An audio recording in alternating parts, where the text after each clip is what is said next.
Mais en même temps, on dit il y a des limites à ne pas franchir. Nick Payne, t'es avec nous. Il y a des limites à ne pas franchir, les amis. Je ne sais pas si on va être d'accord là-dessus tous les trois, parce que là, il y a le cas d'une candidate qui se présente pour le Parti libéral du Québec à Laval. Elle s'appelle Caroline Deguire. Deguire, bon Dieu. OK, t'as peur. Deguire. Oui. Et là, le PQ fait ce que tous les partis vont faire, c'est-à-dire mettre de l'avant le fait qu'elle a déjà voulu se présenter pour le PQ. Ça va arriver, là, des candidats qui vont vouloir se présenter pour un parti, puis on va découvrir qu'ils ont essayé de butiner un peu partout. Est-ce que tu vois un problème à ça, toi? À ce que certains appellent la marchandisation oui, le magasinage. Le magasinage de candidature. On magasine une bannière. Hein? Puis elle a donné au Parti québécois en janvier 2026. Elle était membre du Parti québécois. C'est quand même... spectaculaire. Donc, parce que là, on passe de Coke à Pepsi, là, ou d'une extrême à l'autre. C'est peut-être pas un bon parallèle. Non, c'est plus comme Sprite à croche, mettons. Oui, du blé entier au craft dinner. Bon, bref. Carrément, j'attends ton intervention. Moi, j'attendais la fin de ta phrase. Je sais que ça en va avec c'est des jeux de gars, ça, les filles, des fois. Bref, d'une extrême à l'autre, pour faire simple, en tout cas, au moins sur la question nationale. Alors, elle se présente pour le Parti libéral. En soi, au cas par cas, non, je n'ai pas de problème avec ça. C'est pas tous les gens qui se lancent en politique qui le font parce qu'ils ont une conviction très, très, très précise sur un sujet précis. Il y a des gens qui veulent aller faire de la politique, pour être députés, pour représenter leurs concitoyens, leurs commettants. Et il est... sinon sain ou normal, en tout cas, c'est pas surprenant que des gens magasinent. Ils se disent avec quel parti j'ai le plus de chances de l'emporter. Est-ce que par ailleurs je suis à l'aise grosso modo avec les grandes orientations ou pas? Je peux vivre avec ça. Puis dans tel comté, dans ce cas-ci, c'est Laval-des-Rapides. Faut rappeler qu'autrefois, Bernard Landry était député de Laval-des-Rapides. Il y en a eu d'autres. Il y a eu des péquistes, Serge Ménard, mais depuis un moment, avec la transformation démographique, c'est en train de devenir un château fort libéral. Quoique là, actuellement, c'est représenté par une caquiste, mais il y a eu Saul Polo, je crois, libéral avant dans Laval-des-Rapides. Bon, bref, elle se présente là. Maintenant, une fois que j'ai dit tout ça, c'est sûr que... Et puis, on peut penser au cas de Gertrude Bourdon, hein, par exemple, qui elle aussi avait magasiné de façon assez spectaculaire PQ, CAQ, PLQ, allez, amenez-en. Mais elle s'est toujours présentée pour le PLQ, par contre. C'est ça, elle avait fini par se présenter pour le PLQ. Avec la CAQ, en fait. Oui, mais il paraît qu'elle avait jasé avec le PQ aussi. Vincent Marissal, cas épique, évidemment. Ouais. Lui avait jasé avec les libéraux fédéraux. Le PQ, finalement, se présente avec Québec solidaire. Quoique tout ça n'était pas nécessairement si contradictoire, on y reviendra peut-être, à l'époque. Donc, là où ça pose problème, c'est quand il y a vraiment des questions de conviction là, importantes sur la table. Et le cas du Parti québécois est particulier. C'est le Parti de l'indépendance du Québec, dont le chef à l'heure actuelle promet un référendum sur l'indépendance.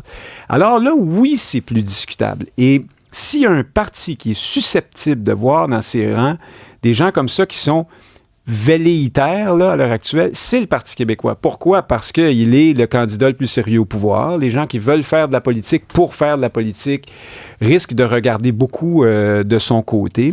Alors, ça ne sera pas la première ni la dernière personne, Mme Deguire, à passer du PQ à un autre, pour revenir au PQ peut-être, aller savoir, parce que c'est un parti actuellement qui attire beaucoup, beaucoup, beaucoup de candidats.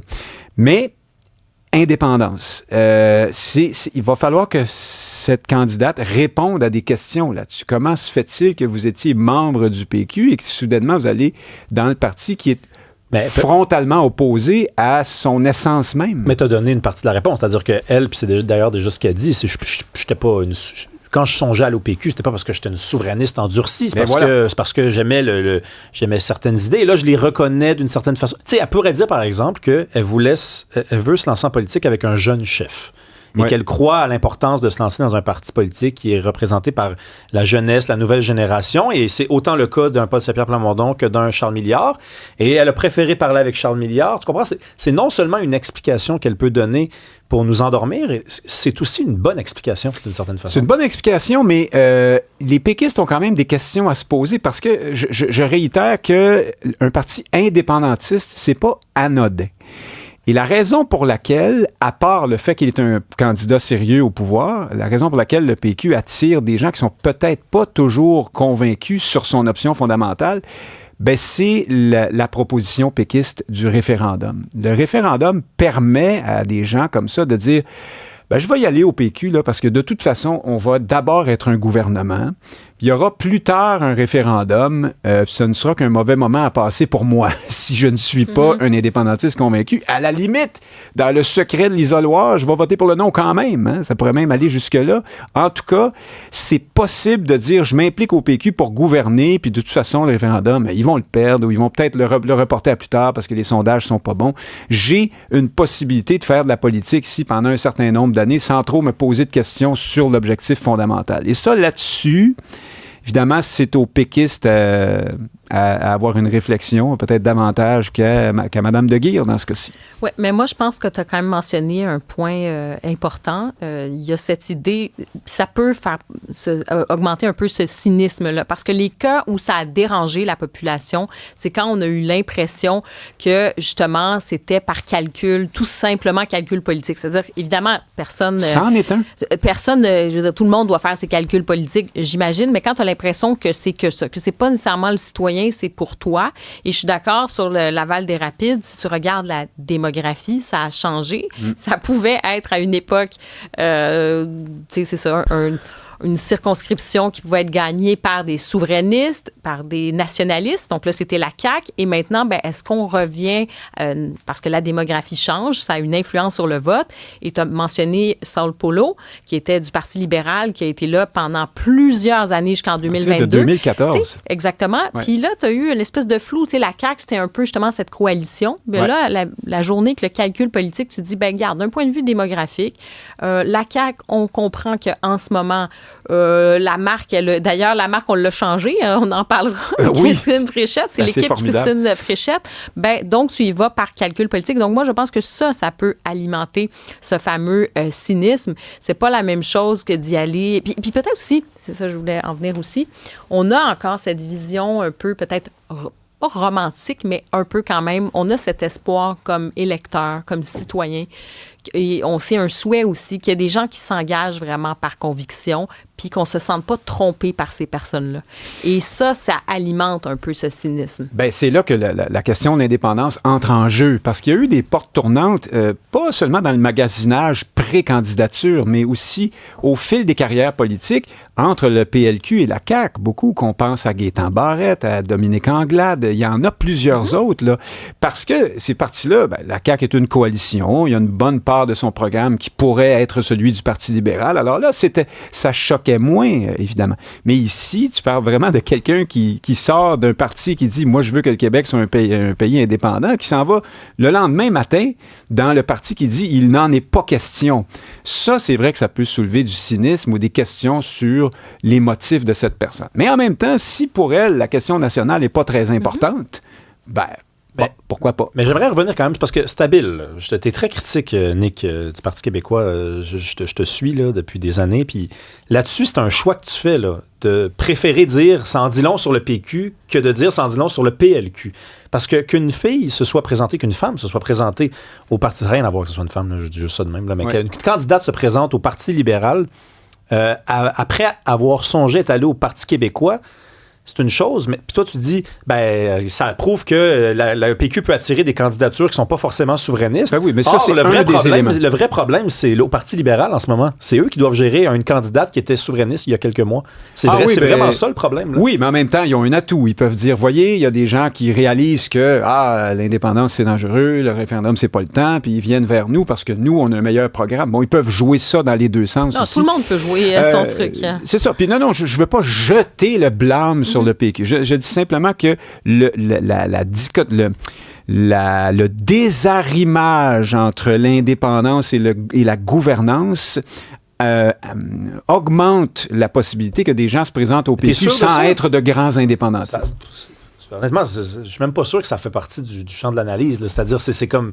C'est vraiment au Parti libéral de répondre au fait qu'une candidate était souverainiste et elle se ramasse là. Le Parti québécois peut juste dire, ben écoutez, voici la preuve qu'elle était opportuniste. Là. Ça n'a rien à voir avec le référendum. Non, mais je te soumets, Rémi, qu'il y a actuellement au Parti québécois de nombreux candidats qui ne sont pas de grands indépendantistes, mais qui acceptent de faire la génuflexion parce que pour eux, c'est pas, tu comprends, la profession de foi d'usage, parce que pour eux, c'est pas une question centrale et fondamentale. Ils sont bien motivés par ailleurs.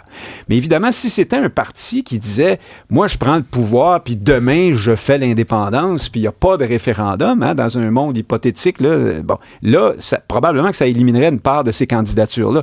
Souviens-toi qu'il y a des gens, Régent Hébert, qui a été ministre de la Santé, entre autres, sous Pauline Marois, s'est présenté pour les libéraux fédéraux après. C'est vrai. Et sous Pauline Marois, on le sait, la question référendaire était très hypothétique, là, c'était très mou, pour reprendre le terme à la mode. Alors, il y en a probablement beaucoup au Parti québécois. Il pourrait même y en avoir plus que de véritables indépendantistes convaincus. Oui, non, mais là-dessus, moi non plus, enfin, tu sais, quand tu penses au livre bleu, il y a quand même une autre direction, là, c'est assez clair. Donc, les gens pourront pas dire, ouais, mais là, c'était pour le bon gouvernement. Tu as quand même une gouvernance, à tout le moins un message souverainiste qui est très assumé. Ensuite, dans l'agenda, dans comment ça va se manifester, ça, c'est autre chose. Mais je veux dire, là, le message est clair. Tu peux pas jouer sur on le savait pas, non, c'était peut-être. Tu sais, il y a d'autres partis qui proposent, tu sais, dans leur idée générale, il y a d'autres partis qui proposent autre chose avant l'indépendance, là. Oui. Je dirais que tu loges à l'enseigne quand même d'une certaine candeur. Moi, l'histoire, l'expérience m'a montré qu'il y a toujours beaucoup de candidats péquistes qui ne sont pas si fervents indépendantistes que ça. Et je ne les blâme pas, je blâme personne. Non, mais c'est un constat que je fais. être dans la ferveur. Je dis juste que là, c'est quand même... c'est clair. C'est pas de la candeur, c'est vraiment juste... C'est quand même dans le message du parti en ce moment, c'est ça que je veux dire. Mais Saint-Pierre Plamondon prennent toujours la peine de dire, écoutez, là, on a 4 ans devant nous, c'est sûr. On fera pas d'affaires irresponsables. Ce que ça veut un peu dire, ça, c'est si on voit qu'il n'y a pas moyen de gagner le référendum, on le fera peut-être pas. Ben, il dit quand même qu'il y a un référendum dans un premier mandat. Ben oui, mais il dit ça aussi. Alors, il disait ça avant de dire ce que tu viens de dire. Oui, non, il a toujours dit les choses. Ben, en tout cas, moi, ce que je retiens dans cette affaire-là, quand même, c'est que la démographie a un impact, parce qu'au Parti libéral, on a beau dire ce qu'on veut. Alors voilà. Il y a quand même, tu sais, sur le vote francophone, ça reste très compliqué. Ils veulent aller chercher ce vote francophone pour élargir leur bassin, mais pour l'instant, on voit que le vote pour le Parti libéral, c'est beaucoup, encore aujourd'hui, communauté culturelle, les Québécois anglophones. Donc, on va aller chercher des comtés où, justement, cette démographie-là joue. Laval-des-Rapides, c'est un secteur qui a beaucoup changé depuis 20 ans. Et Mme Deguire, je pense que ça doit faire partie aussi du calcul de dire, est-ce que cette circonscription-là, elle peut être gagnante pour le Parti libéral versus la CAQ aujourd'hui? Moi, je pense que la réponse, c'est quand même oui. Donc, il y a ce calcul-là. Et deuxièmement, ensuite, sur le message, effectivement, je pense qu'on peut regarder, chaque candidature a sa motivation profonde, mais dépendamment de ta motivation, ça peut alimenter le cynisme. Ah oui, surtout des transfuges à la dernière minute, dans des partis qui vont perdre et qui s'en vont vers des partis qui ont plus de chances de gagner. Oui, on ça peut évoluer, là. Chacun peut évoluer. Oui. On ne donne pas, je veux dire, on a le droit de peut-être de changer, mais je suis d'accord avec toi, il y a aussi cette question-là d'opportunisme. Sais-tu pourquoi je l'appelais Caroline de Guire? Parce que si elle gagne dans Laval-des-Rapides, ça va devenir son nom de famille. De Guire. C'est terrible. Merci, Nick Payne.